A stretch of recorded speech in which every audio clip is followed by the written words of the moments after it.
Well, hey guys, and welcome back to yet another review on my channel. Today we're going to be taking a look at a new product release from ScaleTrains in the Rivet counter line, and that is the Thrall 48-foot coil steel car. I have mine in the N&W or Norfolk and Western scheme, number 169647. This has the conspicuity markings and the two NS hoods. So let's unbox this next. Alright, well, unboxing the freight car, we're going to open it from the right. Now, inside the box, you get the car, of course. You get some detail parts, it looks like here. I believe these are the spacers for the actual steel coils. And then we have a product manual. Since this is a new car, I guess we'll take a look at this. We'll open it up. Got a really large exploded parts diagram here, with the different types of coils, or the coil shields, I should say, or covers, and the different details that you might find on this model, as well as some information here on the different item numbers. Now, the car is actually wrapped in a clamshell package, but it is taped, so I'm going to cut that real quick and get right back to you. Alright, well, I have taken the tape off, and we're going to lift up on the clamshell package here. Now, we'll take a look at the steel coils first, because these are new and improved versions of these steel coils. Last time they just had plastic with metal inside that was for weight, and there was no detail to them except for a sticker that you put on to wrap it.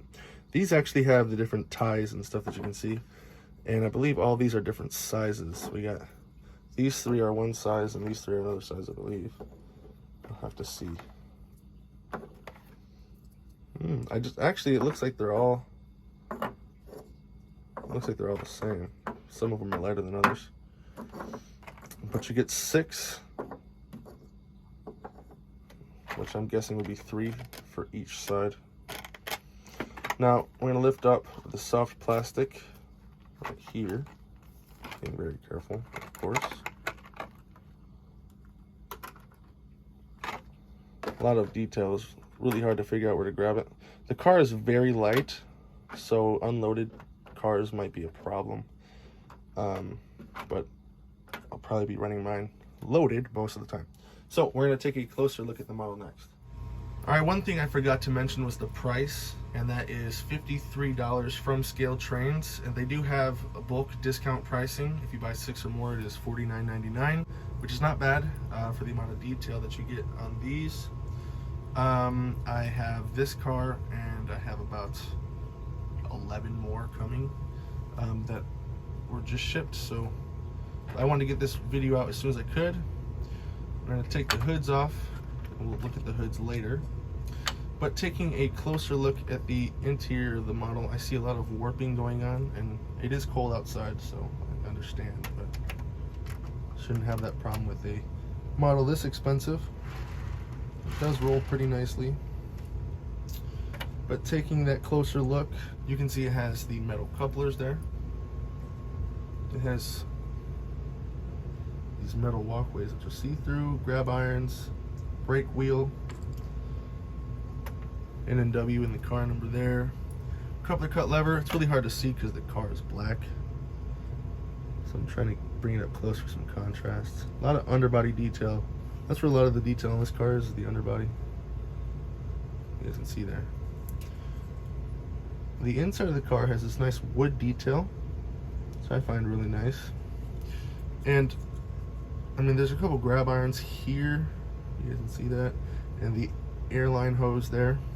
But besides that, there's really not much other detail to look at. Take a look at these hoods. You can see NS there, it says NS. Nothing on the inside, wasn't expecting anything. Even has a little label there, if you guys can see that.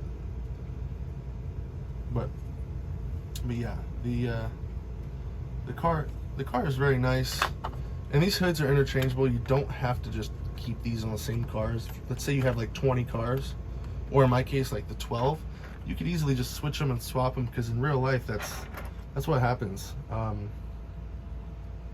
You don't necessarily have to keep it the way it is. So the car looks very nice unloaded. And if you have the tops on, I don't know why you wouldn't want to put the loads in.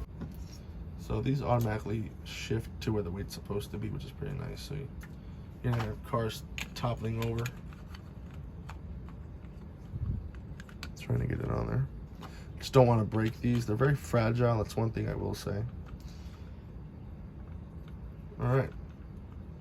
Whoa, that is some weight. All right, so the cars loaded are, I want to say, closer to a pound. I don't have a scale, but that is heavy.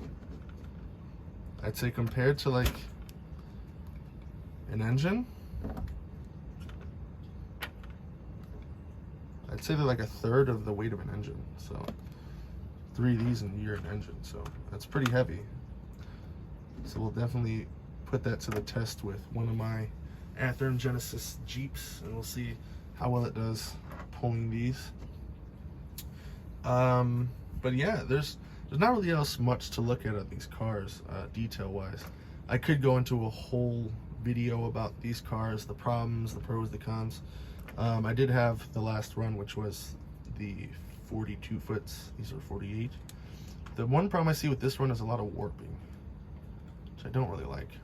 But yeah, it does have the yellow conspicuting markings, as you guys can see there. A whole bunch of labeling. These cars look real nice weathered, if you guys are into that. But yeah, we'll take a look at this car on the track. We'll do a roll test, weighted and not weighted, as well as a coupler height test, and we'll get you guys a run by. So yeah, stay tuned. All right, so since I already have the coils inside of the car and it's weighted, we'll take a look at the weighted roll test first. It's not going too far.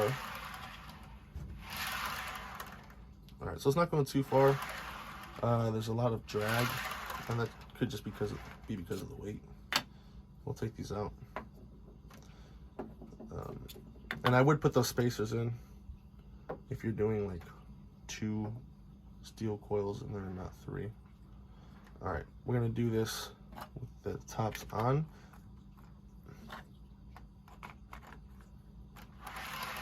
Should roll a little better since it's not weighted. Yeah, it rolls a little bit better. Yep, so there's not as much drag because there's not the weights inside, but beautiful car. All right, taking a look at the coupler height. On this end, you can see the coupler height is a little low. And on this end, it's also a little low. I don't know why that is. Might just need tightening of the couplers, but yeah, it's a little low. So I don't know. I don't know if you guys can see, but it does have the spinning roller bearing caps. You guys probably can't see that, but it does have the spinning roller bearing caps. All right, guys. Well, thank you guys for watching this video. I'm gonna leave you guys with a run by. I love this Coil car. It is a beautiful car. Besides the warping, and I'd say the unloaded weight is really light, and it will definitely cause derailments, especially if you have steep grades such as a helix. It'll probably derail unless loaded. I haven't tested that out, so don't take my word for it. But thanks again, guys, for watching. Make sure to subscribe and like this video. Comment your favorite part of this video, and comment any reviews that you might want to see. Thank you guys for watching. Peace.